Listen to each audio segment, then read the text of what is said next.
Riphee lolaa wajjin hin jira. Riphee lolaa mootummaa loggaa lolu seera mataasaa qaba. Seera addunyaattu jira. Waara waan jedhamu jira. Dirree waraanaa irratti warri rukutuun walitti dhukaasanii wal ajjeesuu danda'an. Nama booji'ame akka itti qabatamu jira. Nama deeggaraa garee tokko jedhamee yaadamullee yoo qabame akkaataa itti qabamu jira. Nama mana hidhaa keessaa baasanii as boosatitti. Boosatti fagoo miti bakka dirree waraanaa waan jirretti. Ablammii lama kan ajjeesan guyyaa tokkotti. Maaliif ajjeefamu namni? Wallaggatti dheengadda fakkeenyaaf komishiniin poolisii Oromiyaa nama loltuu warra bosonaa keessaa maqaa dha'ee ture. Maal dhageenya borumtaasaa haadha abbaan nama sanii ajjeefame maal jechuudha? Nama haadha abbaan nama umriin isaa waggaa 18 oliitiif akkamitti gaafatama ta'a? Osoma ta'ee maal jechuudha nama tokko ani waggaan Ameerikaa turetti waggaan Ameerikaa ture mootummaas ture wajjin du'aa jiruudhaan wal barbaadaa turetti yeroo isaan ajjeesuuf yaalaa turanitti yeroo anis mootummaa isaanii ummata kana wajjin ta'ee foon qolchuudhaaf ifaan ifatti hojjechaa ture sanitti haati xiyyeeffannoo kana turte. Mootummaan sun haadha xiyyeeffannoo ajjeefne. Maaliif haadha xiyyeeffannoo akkamitti yakkaan seenuu danda'uuf maatiin kiyya akkamitti itti gaafatama? Nama mana hidhaatii baasanii ajjeesuun maal jedhama? Waa'ee gabaasni Amnesty International kanarraa xiqqoo ishii xiqqoo sharee kan agarsiise. Gabaasni guyyaa guyyaan yeroo dheeraaf baay'ee waa'ee dhoksaa miti beeki. Dhoksaa miti. Tureera waggaa darbirraa kaasee pirezidaantii Shimallis ragaa ba'uu danda'a.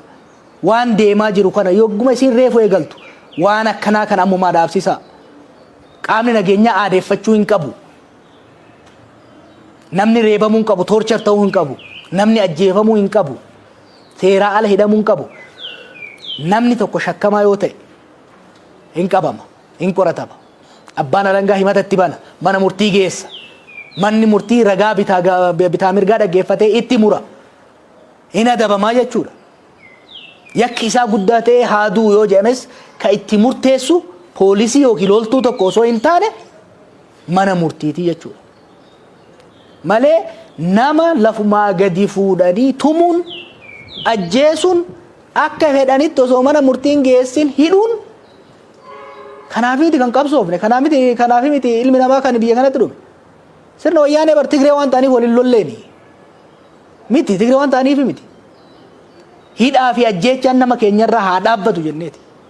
Manni hidhaa afaan Oromoo dubbachuu haa dhaabbatu jenneeti. Namni seera ala hin hidhamin, namni hin ajjeefamin, hin gidirfamin, hin tumamin jenneeti.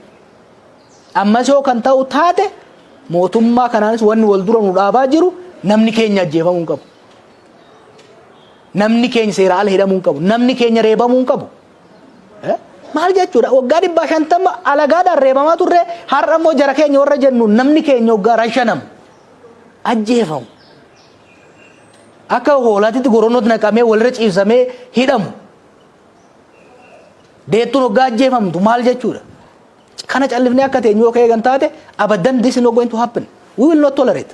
Gaafa wayyaanee isin callifne har'as hin callifnu jechuudha. Kana beekuu qaba qaamni dhimmi ilaalutu kamiyyuu. Dhumarratti waan si gaafadhu qaamoleen mootummaa yeroo garaagaraatti warri hokkara kaasuu barbaadan aangoof jecha dantaa siyaasaaf jecha warri fincilaa kaasuu barbaadan jedhanii warri hamatan ni jiranii warra kan eeruu baatan illeedha. Kanarratti yaadi kee maali?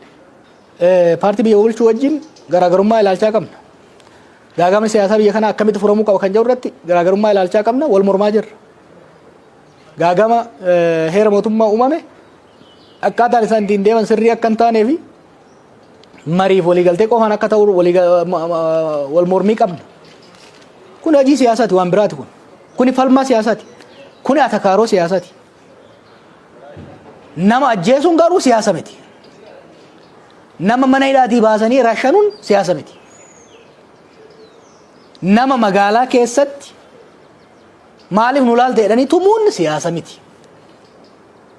Nama osoo himata ittiin banin guyyaa 15 ji'a 2 ji'a 3 hidhuun siyaasa miti.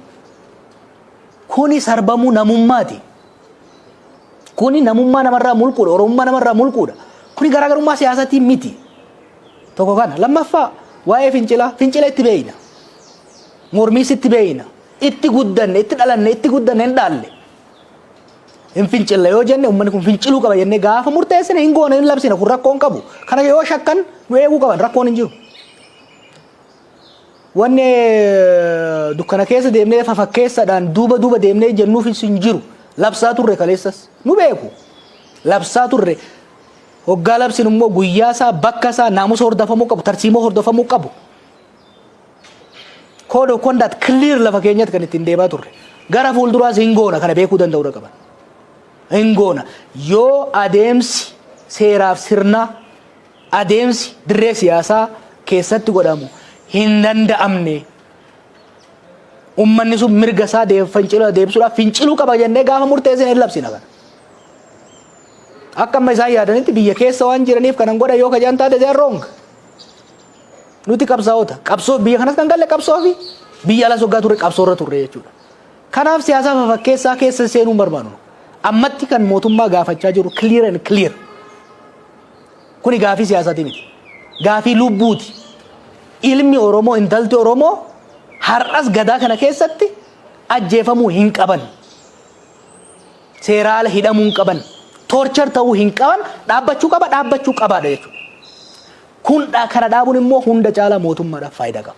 Mootummaan kanarratti fuulleffatee irratti hojjetee humna keessattuu haaraa leenjisee bobbaase kana uummatarraa kaasee mooratti deebisee leenjii sirnaa leenjii poolisummaa ogummaa poolisii naamusa poolisii eeysisee deemuu danda'uu qaba. Waan isaan dubbatan jira. Olaantummaa seeraa kabajnyaadhaan. Gaafiin uummataa arras gaafa hoyyaanes olaantummaan seeraa haa eeggamuudha bara. Olaantummaa qawwee osoo hin ta'in olaantummaa namtakkee osoo hin ta'in olaantummaa seeraa. Olaantummaa seeraa kabajuu keessaa inni guddichi mirga namoomaa keessaa inni guddaan mirga lubbuun jiraachuuti. Lubbuu namaa bakkuma hundatti cinaa rasaasan cinaa tumaa dhabamsiisaa olaantummaa seeraa dubbachuun qaanyeedha. Olaantummaa seeraa jechuun nama tumuu dhabuudha gidirsuu dhabuudha. Olaantummaa seeraa jechuun akkaataa heera mootummaa naannichaatiin federaalaa taa'ee alatti nama hidhanii tursiisuu jechuu miti. Olaantummaa seeraa kabajuu jechuun karaa seeraatiin nageenya biyyaatiif uummataa eegsisu jechuudha. Qaamni mootummaa lubbuu namaa ajjeesu nama qabee tumu gadirsu seera malee mana hidhaa keessatti ukkaamsee tursiisu mana namaa gubu olaantummaa seeraa dubbachuu hin danda'u. Ani qondaala mootummaa tokko yoon ta'e waadaa ittiin gallu jira bara. Qondaala mootummaa naannoo Oromiyaa taatee gaafa shuumamtu caffee duratti heera mootummaa naannoo kanaatiif kan biyya kana kabajuu fi kabachiisuudhaaf. It's not one way street. Kabajuu fi kabachiisuudhaaf. Kabajee kabachiisuudhaaf. Seeraaf heera biyya kanaa nama kabaje qofatu olaantummaa seeraa kabachiisuu danda'a. Heeraaf seera biyya kanaa osoon kabajin miilaan irra deema ajjeesaa torture nama godhaa mana namarratti gubaa haadha abbaa nama ajjeesaa daa'imman ajjeesaa gidirsaa qaama biraatiin olaantummaa seeraa kabaji jechuun akkamitti danda'ama? Hin danda'amu. Kanaaf wanni jechuu barbaannu keessattuu poolisii Oromiyaatiif qondaala mootummaa jiraniin ummata Oromiyaa ajjeesaa hidhaa gidirsaa biyya bulchuun hin danda'amu. Olaantummaa seeraa kabachiisuudhaaf dura seera jalatti bulu seera kabajuudha gaafata. Ummanni Oromoo immoo ifateera ajjeefamuu. Ummanni Oromoo akka hoolaatitti abbaan arge qe'ee keessaa fuudhee isa hidhuu ifateera. Ifannaan fincileeti warra baankiif taankii isaa abdatee waggaa 27 nurra fincaaraa ture kan likkii galchee qe'ee ofitti galcheef waan biraatiif miti. Ajjeefamuu, hidhamuu, saamamuu, dhiitamuu waan ifatee. Har'as afaan Oromoo dubbataa ani Oromoodha jecha sin ajjeesaa ati gajja'ina jalatti buli. Sin dhiita ati naa dhiitami, sin saama ati naa bitami jechuun is not going to work biyya kana keessatti hin fudhannu jechuudha kana. Ummanni kunis hin fudhatu sin qabu jechuudha. Kuni siyaasa miti. Kuni siyaasa miti. Kuni waa'ee namummaati. Kuni mirga uumamaan Rabbi nuu kenne. Ka ummanni keenya immoo lubbuu isaa aarsaa godhatee diina harkaa baaffatee goonfateedha. Amma immoo akka haaraatitti nu sarbuu barbaadan. Kana uummanni keenya dura dhaabbachuu qaba jechuudha.